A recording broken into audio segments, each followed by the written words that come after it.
You always need a friend to push the button. Thank you. Good afternoon, everyone. My name is Kathy Davidson, and I'm the founding director of the Futures Initiative here at the Graduate Center. And our mission is advocating innovation and equity in higher education. And part of the reason for that mission is we just got tired of innovation always being something for elites by elites for the profit of elites.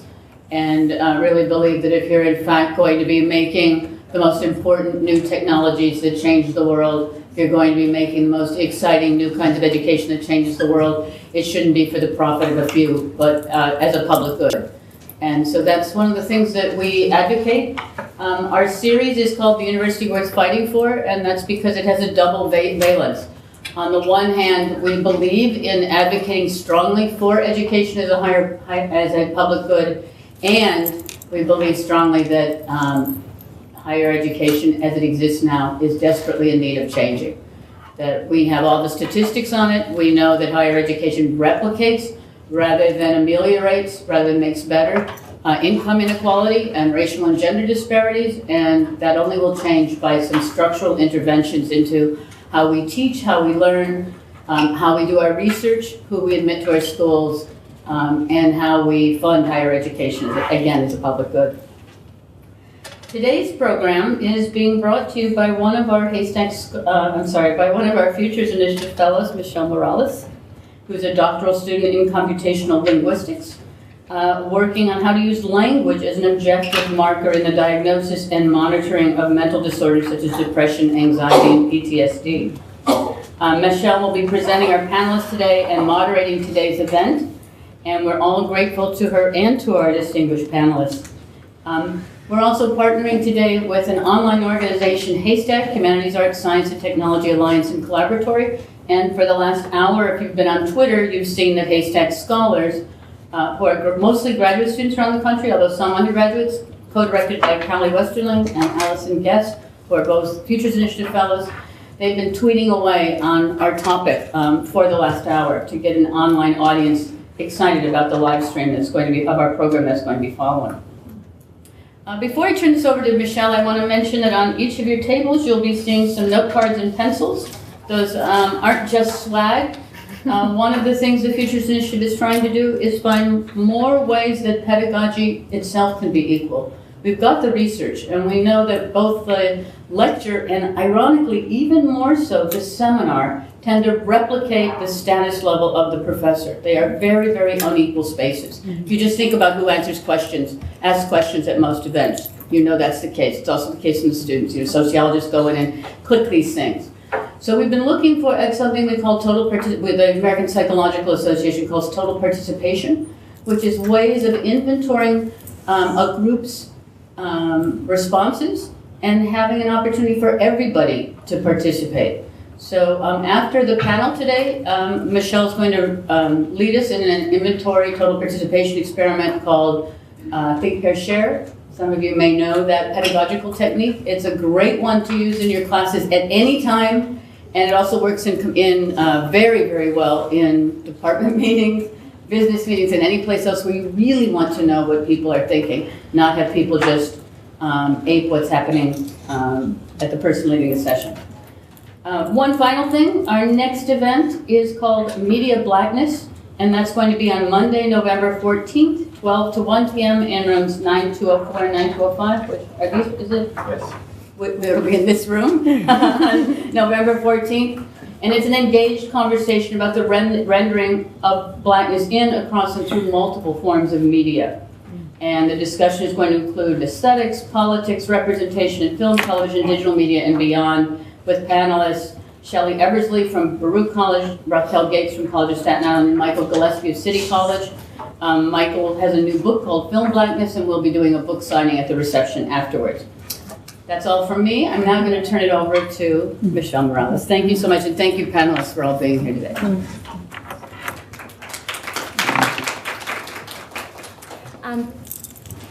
Thank you, Kathy, for the great introduction. As she said, I'm Michelle Morales, a PhD student here at the GC in the linguistics department. My research focuses on computational linguistics, and I spent many computational and working closely with computer scientists. The interdisciplinary nature of my work has been both a valuable learning experience and a great challenge. So my hope for this event is that it will help generate discussion from multiple perspectives, both academia and industry, on working against structural barriers to support equity and social justice in STEM. So I'd like to welcome our first speaker, Jill Bargonetti. She is a professor at the City University of New York at Hunter College and the Graduate Center in the PhD programs of biology and biochemistry. Professor Bargonetti is an expert in the fields of P53 and NDM2 biology. A trained dancer, she incorporates elements of choreography into her work for a deeply interdisciplinary approach. Welcome, Professor Bargonetti. Thank you. So I'm really happy to be here, and I'm so glad this is such an intimate event. I should have brought my ropes to make this more so you could see what I do. Yeah, I'll go to the mic. I don't really So I mean, since the whole idea of this is like flipping the situation, flipping the classroom, what we do, how we change the discussion and the discipline. So Saturday, I was working with a bunch of undergraduate students. I'm so sorry to interrupt you, but since we've got a live stream going, if you could just stand a little closer to that small circular. I can. I'll go back over here. Thank you. Sorry about that. I'm over here. Thank you. People eagerly listening Okay. to yours on Thank you. So one of the things with flipping is that it's not all auditory or PowerPoint slides, because as it stands now, that really sets your situation up so you're only working for a particular type of learner, right? And part of what this whole discussion is about is recognizing that we have different kinds of learners. And that, in fact, for those of us in STEM, perhaps we are different kinds of learners, but maybe we've been lucky enough to have been caught by somebody who was able to teach us in a different way, and then help us to recognize that our creativity can be spurred into the sciences. For example, in the sciences we have to do an awful lot of writing, but I don't really like writing. In fact, it's probably my least favorite thing to do. And I find that for most scientists, it's probably one of their least favorite things to do. But in order for us to be successful, we have to write a lot, and we have to write really well. We have to have really perfect syntax so that everything is clearly articulated for what is important. But at the same time, the way I like to think the best is visually and in motion. And what's going on visual is in motion. And so some of the teaching and the way I do it now is to teach a class called Choreographing Genomics, where there are no chairs in the classroom. And we occasionally will use a PowerPoint, but we set up a lot of our learning using ropes. And on Saturday, when I worked with a group of students, they were so amazing, and they were great working with the ropes. It's sort of like double dutch, if you can just envision double dutch. I think anybody here not know what double dutch is? Okay. So double dutch is, so you all know what jumping rope is? Okay, so double dutch is having two ropes. So instead of just turning the one rope, you have a second rope. So there are ropes in both hands, and you have people facing each other, and they hold the ropes in both hands, and then they turn them, and you jump in the middle of the rope.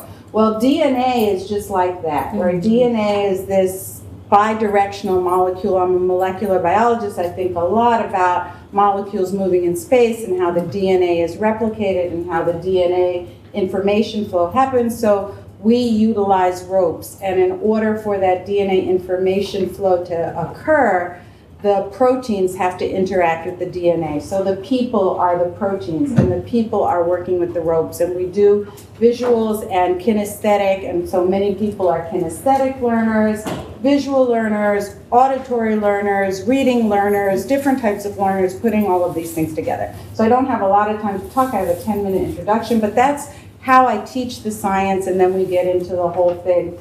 with cancer biology. So I'm fortunate enough that that's how I think about it. It allows me to think about things moving in space. I've had people who have been involved in helping me learn that way, and so now I'm actually so lucky that I get to run my own lab. And I'm going to try to figure out how to play this so you get a little view of my lab. My name is Jill Bargonetti, and we're currently at the Belfer Research Building. One of the things that we focus in on is cancer research, specifically on breast cancer research. So that gives you an idea of what I do each day in the lab. And so very often we think of hands-on as people getting to come into the lab and do the work hands-on. But part of this whole idea of getting more diversity into science is thinking about how we engage the students to decide that this would be something interesting for them to do. That they recognize that when you're in the lab, it's not all that reading. Perhaps they are not feeling like doing a lot of reading, but they have to do some. But they realize that they can ask the questions and be on the cutting edge to bring things to patients or to make new discoveries. And so utilizing movement and motion and teaching in the classroom, in addition to getting the students to see the biological entities, doing the hands-on research, is a lot of what I think is the way to get people interested in science. I think that's my 10 minutes.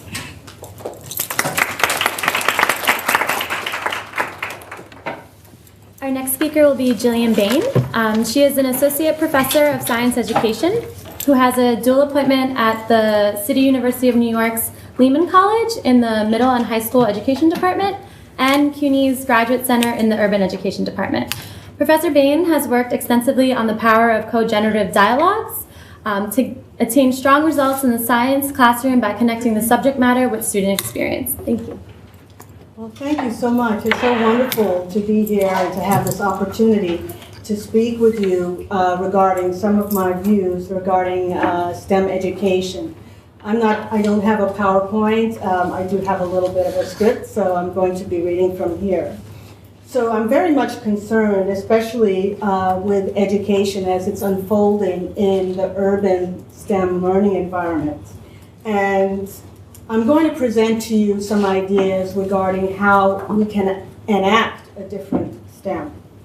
So today I share some components of my professional experience, my philosophical underpinnings related to STEM education, and my beliefs about the importance of aligning theory to practice. I hope that in doing so I can help you understand who I am professionally and why I believe it is of critical importance for us to create a new paradigm in STEM education, and one that enables the re-envisioning and reenactment of it itself. It's because of both of the rewards and the challenges experienced while working as a science teacher in New York City high schools and now as a college faculty member that I've developed a keen interest in understanding how this nexus of theories, ideas, research activities, and practices can be used to improve STEM education at a variety of levels, specifically focusing on those related to the student, the teacher, and also the teacher-educator. This interest has developed into a strong set of specialized skills requisite to the teaching and learning experience of a diverse student population in order, again, to enact a different STEM. It is within this interconnectedness that I reside professionally and where I enjoy contributing to the development of innovative and reform-minded STEM educators. The education of STEM teachers, faculty members, and others, both in formal and informal STEM learning environments, occurs within an increasingly diverse world, and therefore requires carefully designed and enacted curricula. And a great example was one that we heard of just now, along with the specialized training that comes along with it. So engaging creative and also standards-aligned curricula that will strengthen and deepen educators' understanding of what is requisite, as well as what is desired and of interest to our changing community of learners, requires just that sensitivity to diversity. a re-examination of our pedagogical practices, the creation and sustainability of positive learning environments, and much more. And I stress this because not only do I work with diverse teachers and teacher educators and students, I also share many aspects of diversity within those who have been actively participating in not only the teaching, but especially the learning of the content. I strongly encourage a careful examination of how to move more appropriately to meet a variety of diverse needs in the STEM setting. And so it's from my own shared sense of sameness around difference and diversity that I ground my professional endeavors in equity and social justice STEM activities. So central components of my own teaching and research practices are those, again, that focus on equity, and I use a theoretical framework that is often referred to as a bricolage, which is a combination of different lenses to help illuminate understandings that happen or that are unfolding in the STEM learning environment. And the reason why I do this is because it's very, very important to have an understanding of the multi-layered nature and the complexity of that which unfolds in front of us in the learning environment. So this illumination by the lens allows me to gain assorted perspectives related to knowledge and knowledge production in varied forms. And as was mentioned, I use a practice that's called co-generative dialogues, which is a combination of structured conversations with a variety of stakeholders that is geared, the conversations are geared towards improving the learning environment and meeting the needs of the individual and collective, specifically with goals in mind and also by holding people accountable in the conversations. So I focus on co-generative dialogues, co-teaching, and also, as Carol Rogers has outlined, this notion of developing a reflective practice. So every semester, I'm just going to end with this, every semester what I do in my class is I share an open letter that I wrote just only a couple years ago to my students. And I hope that you can get a sense of what I'm really trying to encourage my students to think about, and to us collectively in the education field to think about and move towards as we do move towards a more diverse STEM population.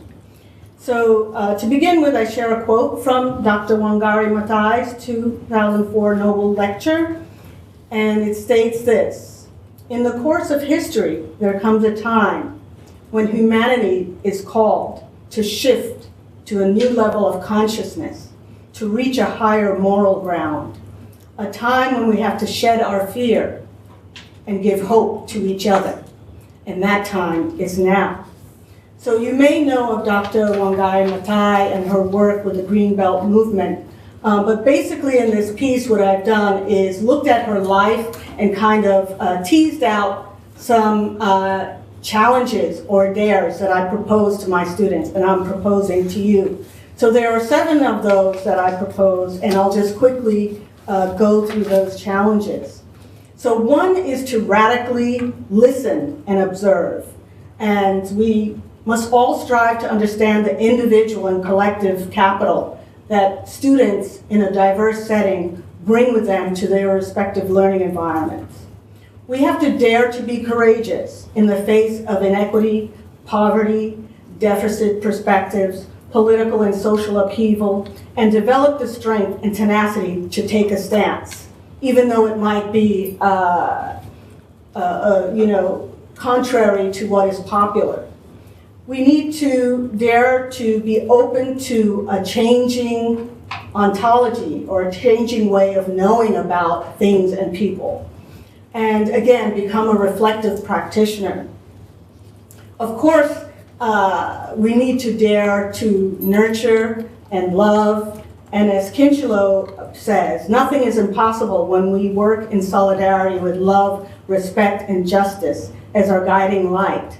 Love is the basis of an education that seeks justice, equality, and genius. Number 5, dare to take initiative. 6, dare to create and deepen value in learning interactions. And 7, dare to provide and seek support, both for ourselves and for our students. And so with these 7 dares, and in the spirit of Dr. Matai, I dare you to be a trailblazer. Dare to stand and serve. Dare to shift to a new level of consciousness. Dare to reach to a higher moral ground. And finally, dare to enact a different STEM. Thank you.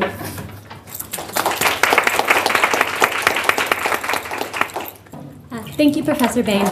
Our next speaker will be Andrew Rosenberg. Andrew is a research staff member at IBM TJ Watson Research Center. From 2009 to 2016, he was a professor of computer science at Queens College. Professor Rosenberg will offer a perspective on hiring and admissions in both academia and industry.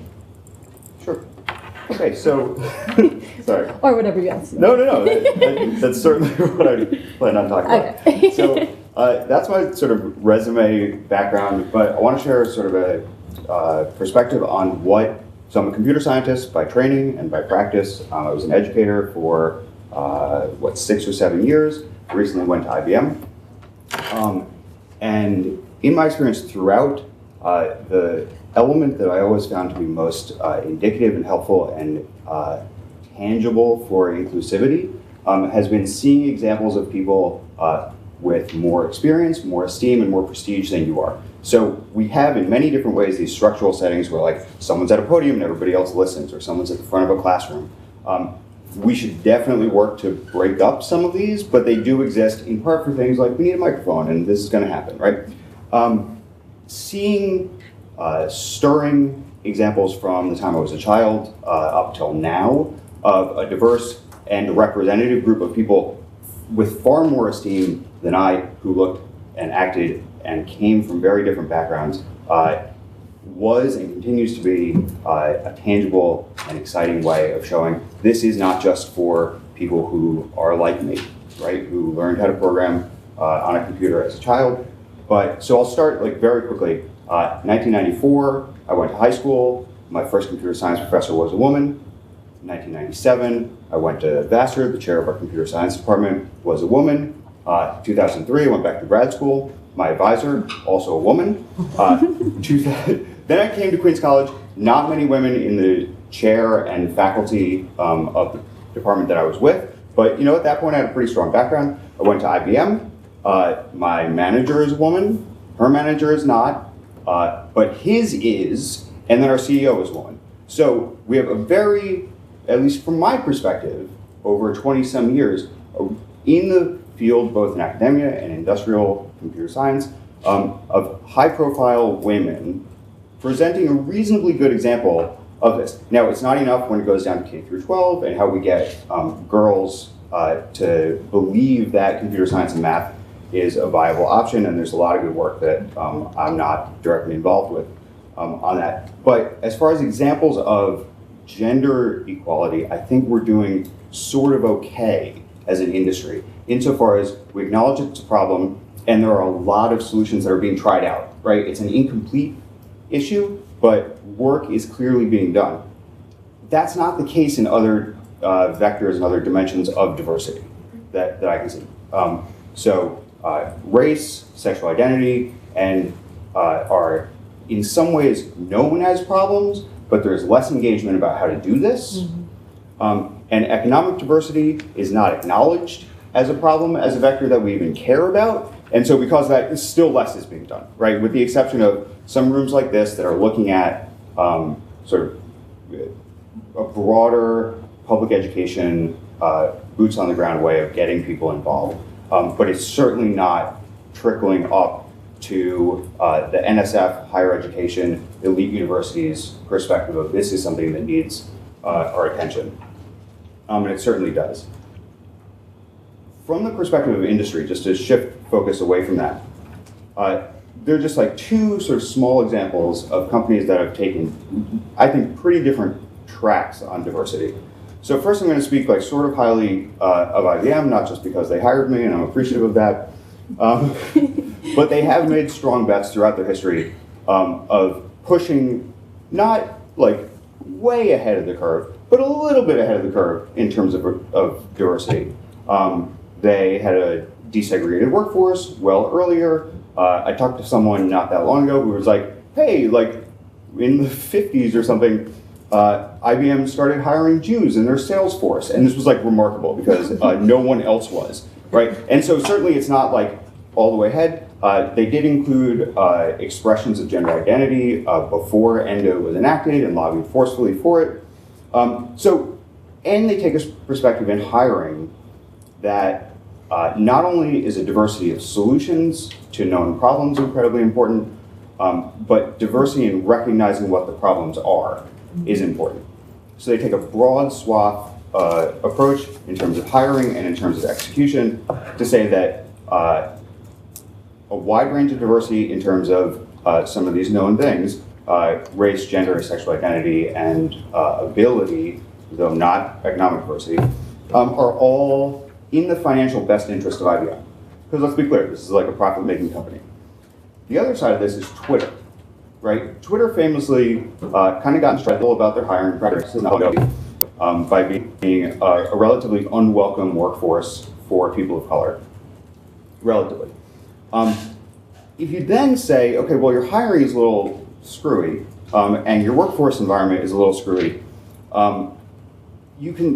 it's not a big leap to take the next step to Twitter's other race problems in terms of their product, right? And so while they've said it's sort of, this is, our users and not, if you have a diverse workforce which is like aware and maybe a little bit proactive about recognizing these things as problems, then maybe you get a solution to it. But if you have a workforce which is like, yeah, this is probably not a big deal, the chances of finding a solution to something that you don't acknowledge as a problem is just impossible, right? So that's my little industrial microcosm of this. Anyway, I think that's good. All right, thank you.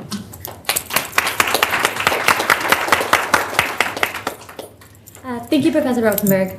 Our next speaker will be Sara Vogel. She is a PhD student at the CUNY Graduate Center's Urban Education Program, interested in the intersection of bilingual education, social justice pedagogy, computer science education, and digital media learning.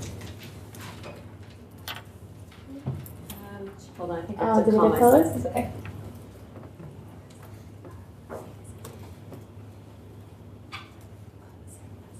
All right. So I'm so glad that I got to go last because all the themes that are coming up in everyone else's talks are going to percolate in mine too as we go to the world of K-12 computer science education. So I titled this Surfacing Diverse Visions to Achieve Inclusive CS Education. Working on a study with two other colleagues, one at Indiana University and one at NYU. And so some of you might be familiar with the fact that computer science education is a really hot topic at the K through 12 level now.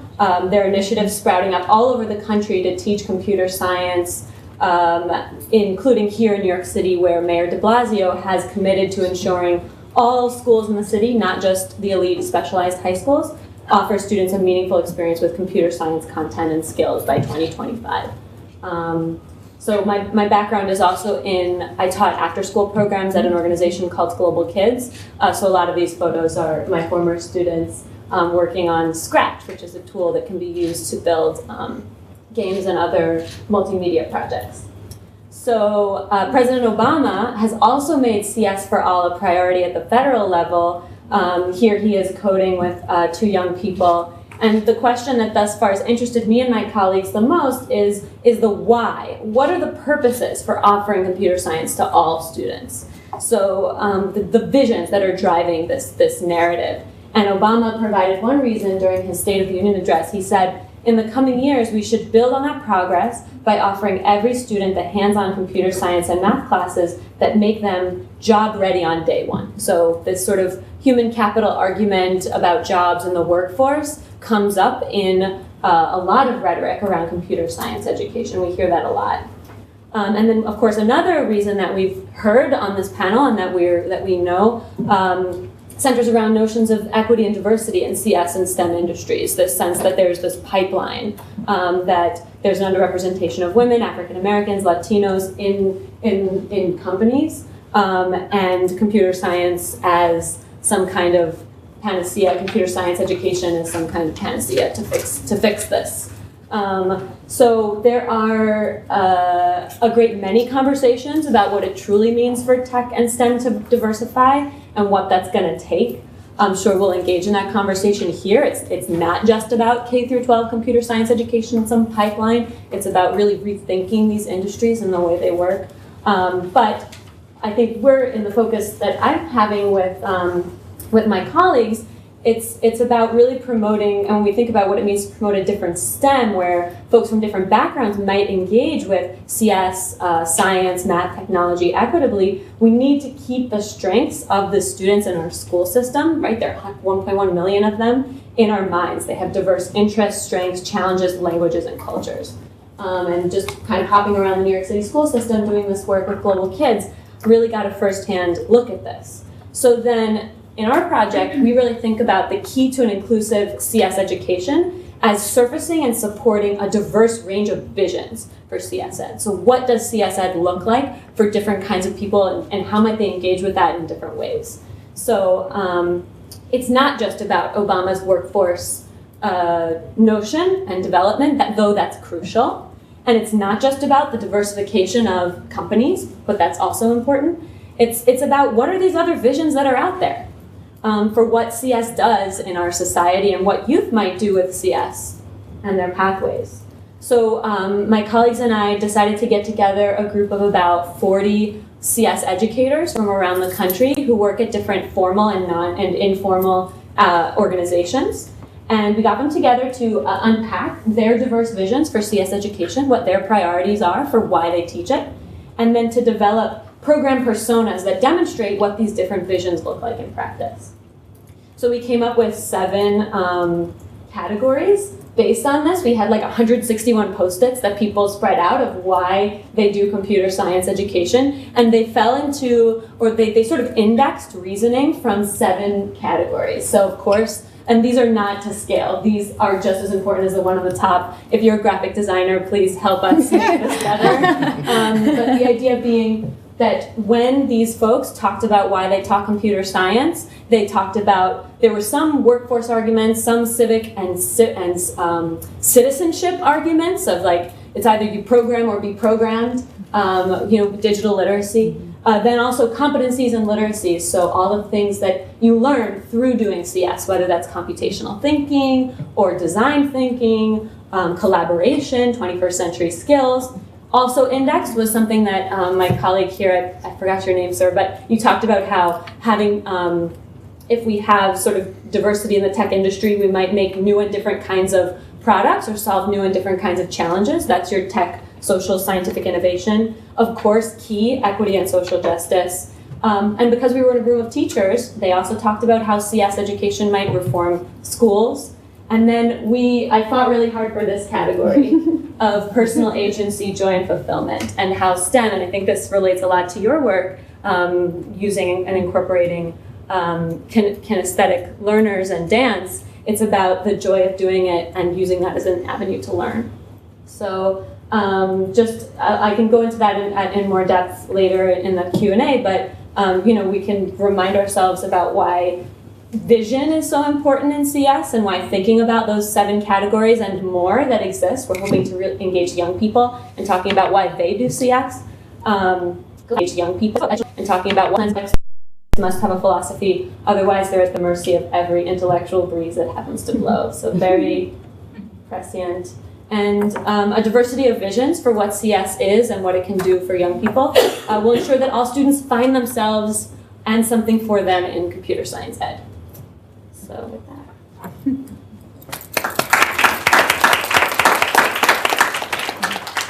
Thank you, Sarah. So before we jump right into the Q&A, as Kathy mentioned earlier, we'd like to do something a little different, and we're going to ask you guys to talk to each other. So we're going to do a little activity, which we hope will help generate the discussion in the Q&A portion. So the activity is called a Think, Pair, Share. So on each of your tables, there should be paper and pencils for each of you to grab one. So the first part of the activity is the think portion. So you will get exactly 90 seconds to think about a question that I will give you. That'll be followed by the pair portion of the activity, where you turn to the person next to you and you have another 90 seconds to tell each other what you wrote down. Make sure that each of you get a turn to speak. And then that'll be followed by the share session, where we'll go around the room and give each of you an opportunity to share your response. So I'm going to give you guys 2 questions to think about, to give you some options. The first question is, what was one new insight you gained from one of the panelists that you would like to hear more about? And the second possible question is just what is one question you have for the panel? It could be for the panel in general or specifically for one speaker on the panel. So your 90 seconds to think starts now. Maybe you should time it exactly. Yeah. And you guys can just hang out. You can go to the bathroom, you can grab some coffee. And I'm recalling an article that was written in the Science Times. Oh, that was a while ago. I'm still touching when I first started. I'm really enjoying my new phase. I wasn't doing when that article came out. I'm very big in choreographing genomics.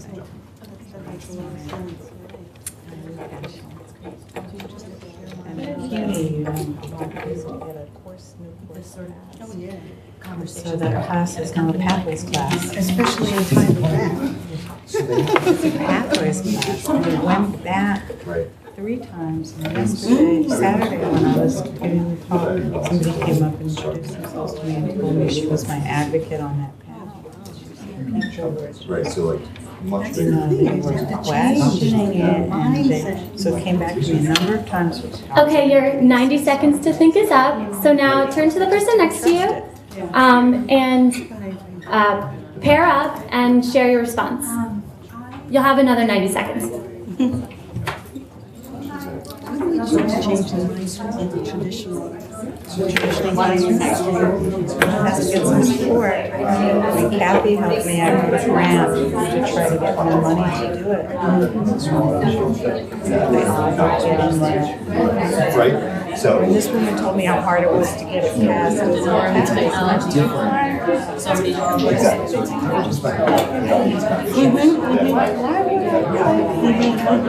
Well, I think that also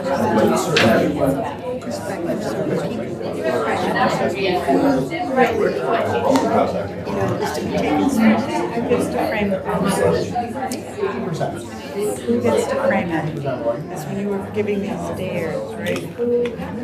You have to jump out and make it think. Who gets to frame it? About the values of the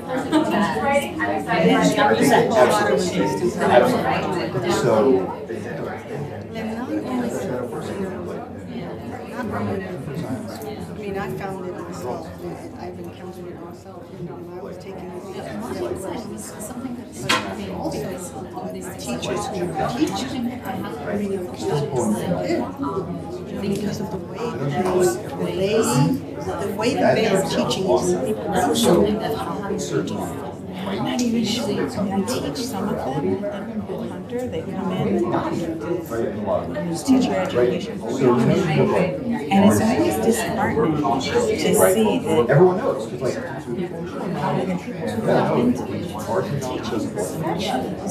Okay, I'm going to bring you all back to the front. I'm happy to hear that it does seem to be a lot of discussion. So I'm hoping that maybe we can have at least maybe one pair from each of the tables volunteer to go. Do you guys want it? You seem really engaged. Oh, one of the yeah, inside question. one thing you're telling.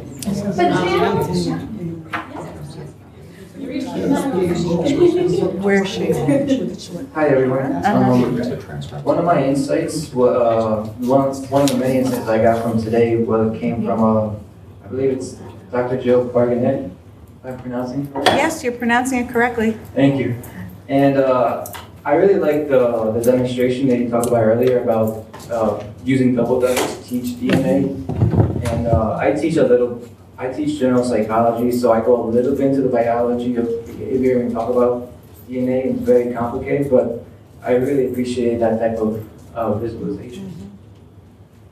Hi, I'm Morkia Duncan. I actually I don't know if it's a kind of question for Vogel. I looked a little bit at the bio concerning your work with TFA and how now you're doing more equitable work. And I wondered whether or not you go back to advise TFA on how they can not marginalized communities, considering your ideas would more than likely help to ameliorate a lot of the problems they cause. Thank you for that. Yeah.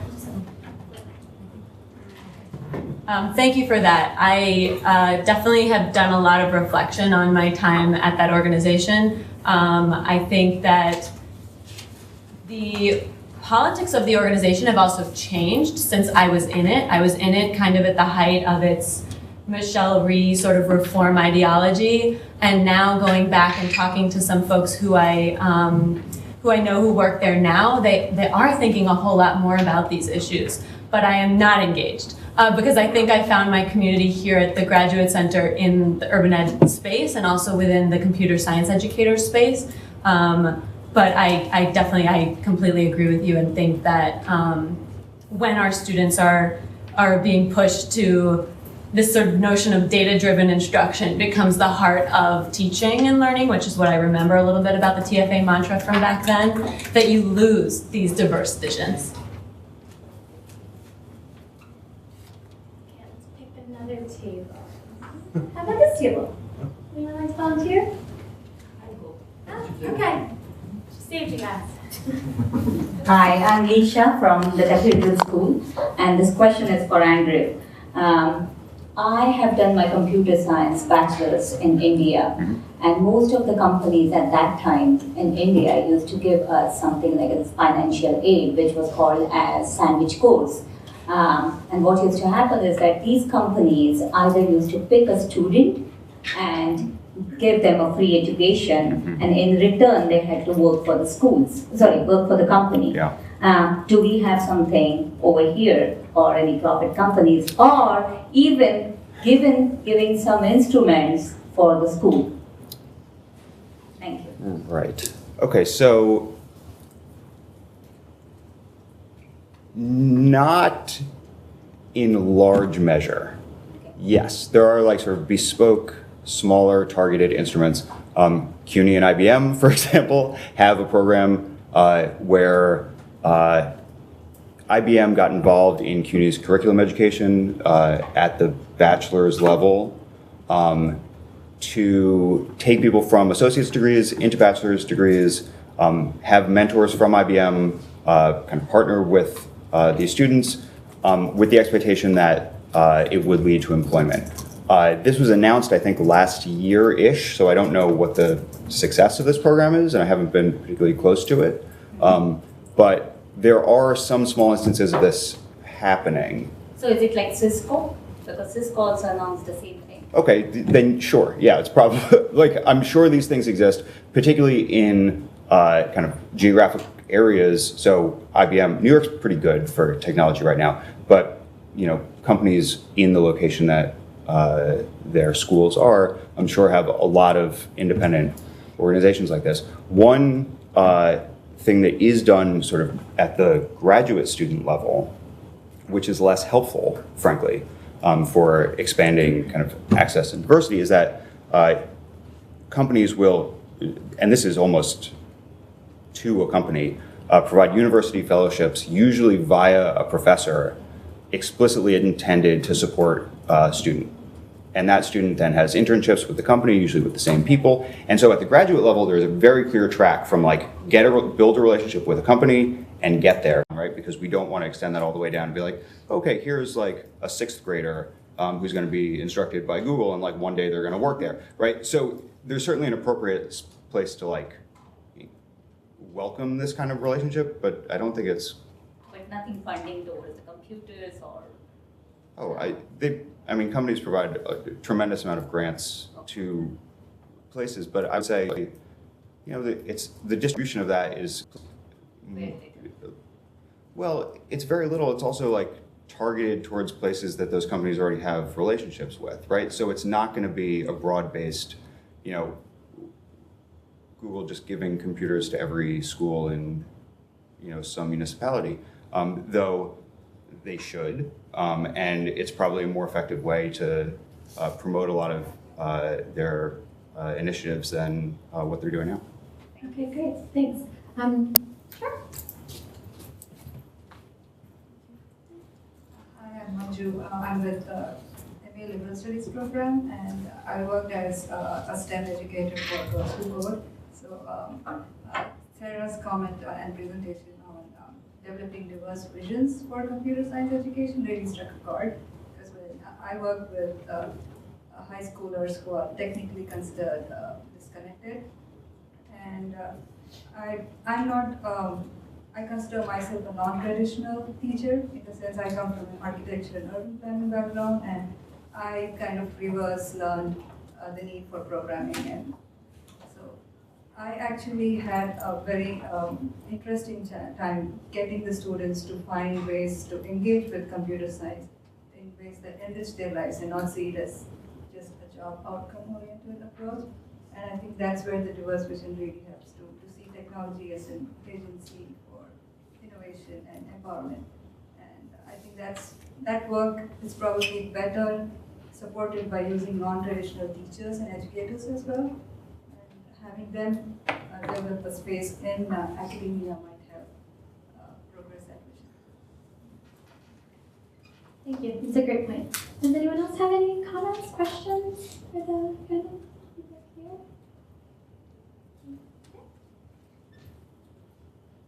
Hi, my name is Natalie Zarsky, and I most recently worked at Columbia University and have worked at all different levels trying to enrich the STEM pipeline. My question is about those folks who fall out of the pipeline. We talk about it really being necessarily getting more and more narrow, and I'm wondering if you had any thoughts about how to re-engage those who leave the pipeline, and what are some of the, just how do you envision us approaching and bringing them back in, especially those who, especially women, especially those who fall out of the pipeline pretty late in the process? So I have an idea about looking at the faculty members, for example, who are working with the students directly, and help them to understand what the challenges are that students face. Because what I've found is that there's a traditional way of teaching STEM, and I think if you ask students what is it that they need, you know, how best do they learn and what will help them, I think that will definitely catch some of those who are falling away. I mean, it takes a real shift in thinking, in practice, and in engaging and dialoguing with your students. So I worked on a project that trained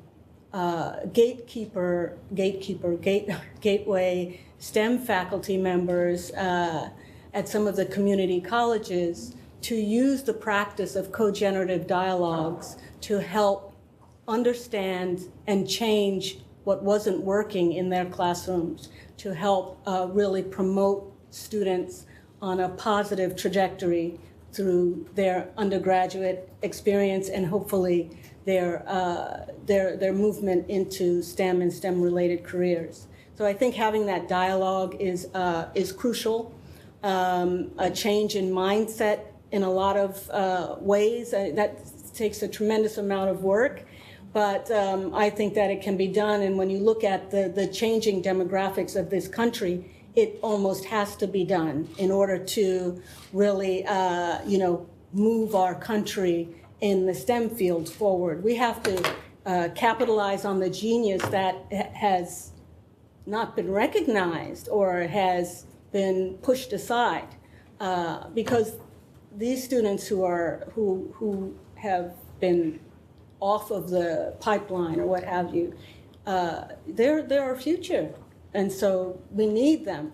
And I think it's really crucial to not, for example, take pride in how many students you fail in your organic chemistry class, right? But to really work at helping students to understand, you know, the content, and then also having the students help you understand what it is they need to be successful. I'd like to address that. Yeah, I think that's a really rich question. Yeah. Thank you. Yeah. So I think part of our problem in people dropping out, one has to do with this whole thing of grades and students feeling this sense of failure. And so we have to engage them and help them be impassioned, and that's part one. But it also is helping students to see that there's a reflection. So you discussed this, you kept seeing women. But if you think about women of color, and how often do students get to see women of color in the workplace, it's very rare. And I have a student, so at Hunter we have quite a few, and I had a student who is now at Columbia, and she came back and cried in my office because there are not just women of color at her level, but certainly not professors, and I understand that from being at Columbia myself, and the sense of even the community, the people of color will ask you, well, why do you want to be in the white world, right? Because the people of color at many of the meetings that I go to are the people who are serving the food or the people who are cleaning up, and I'm the only person of color who's not and could easily be mistaken, because that's just the notion. And so I think we have to change that picture, and that picture needs to be changed in many regards, even from the artists. So this is where bringing art and all of it together, the artists who are reflecting what we have out there. So I asked my husband the other day, we went to see a movie, and they showed the trailer for the women who were the mathematicians so people are going to go see this movie, and it's the first time you're seeing women of color as mathematicians in the movies.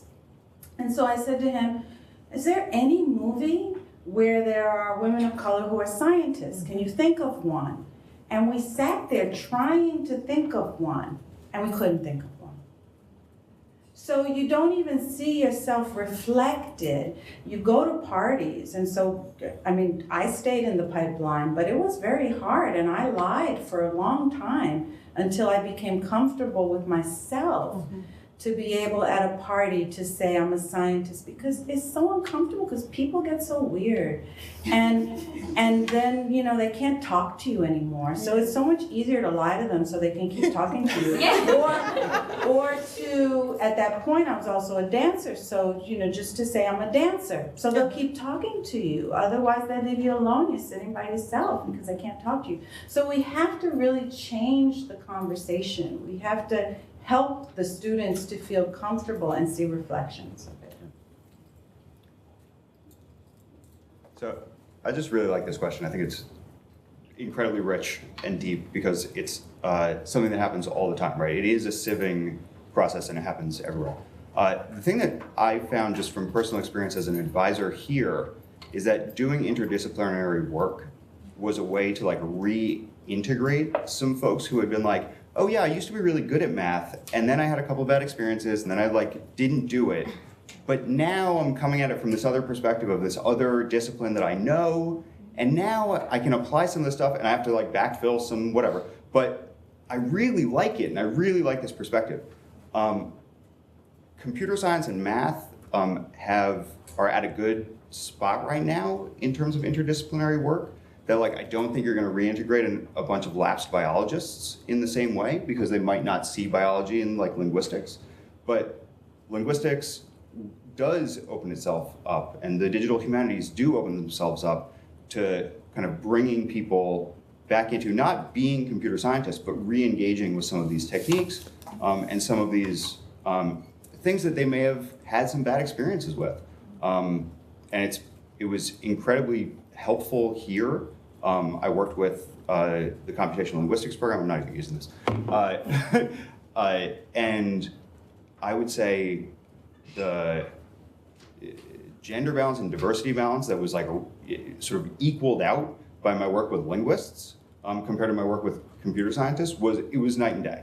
And so it was a way to like have a more inclusive lab by drawing from different disciplinary backgrounds, even at the graduate level. And I'm sure that happens kind of throughout. It's the notion of like integrating STEM into the arts at a young age. It's like, oh, maybe you don't like math as math is taught, but. Just a quick comment. I'm working on a project, and I'm looking forward to interview you. I've interviewed a number of CUNY faculty members who are underrepresented scientists of color. And each interview is about 1 hour. And what we go through what I go through with the interviewees is kind of an ethnographic account of, their trajectory into the profession. And what's fascinating about that is it is amazing to hear, what people go through, in order to be who they are in their professional lives. And I think those kind of stories need to be heard by students so that, they know, for example, okay, I'm going to, it's going to take me 10 years, or it took this professor 10 years to get an undergraduate degree, right? Who came from another country, who came here with no language skills, no real language skills, and no real employment background, but cleaned homes, right, to finish her degree. And when you look at her today, as a microbiologist, right, or an organic chemist, and you hear the stories of these folks, I think that it's a way of having students really see themselves clearly in some of these people, and having the scientists really, see themselves also reflected in the student body. So I think that's a really interesting project. I think it's a real way to really kind of demystify what it takes to be working in the STEM field as an underrepresented person of color. I think we had a,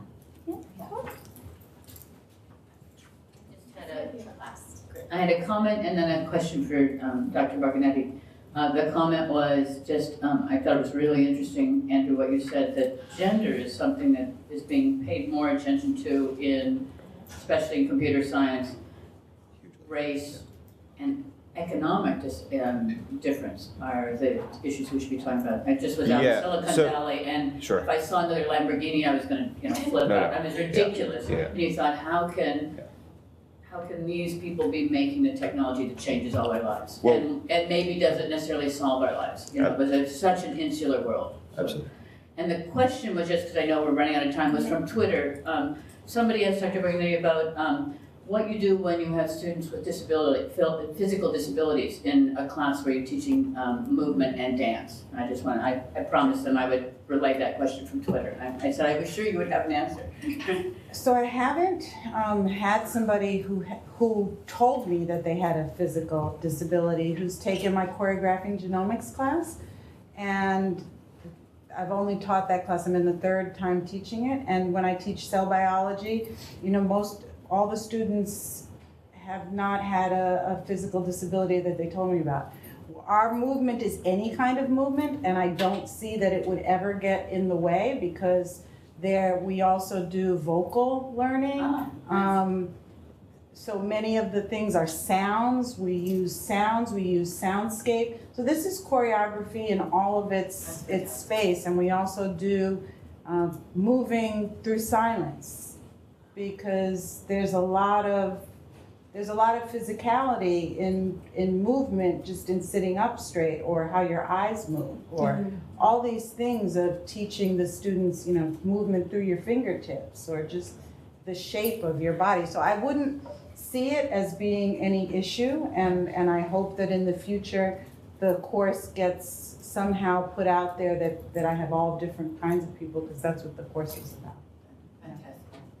So I think we're gonna end there because we're out of time. But now we'll have an informal reception. So we welcome you to grab coffee, grab food, and talk to the speakers informally. And thank you again to all the speakers and to all our co-sponsors.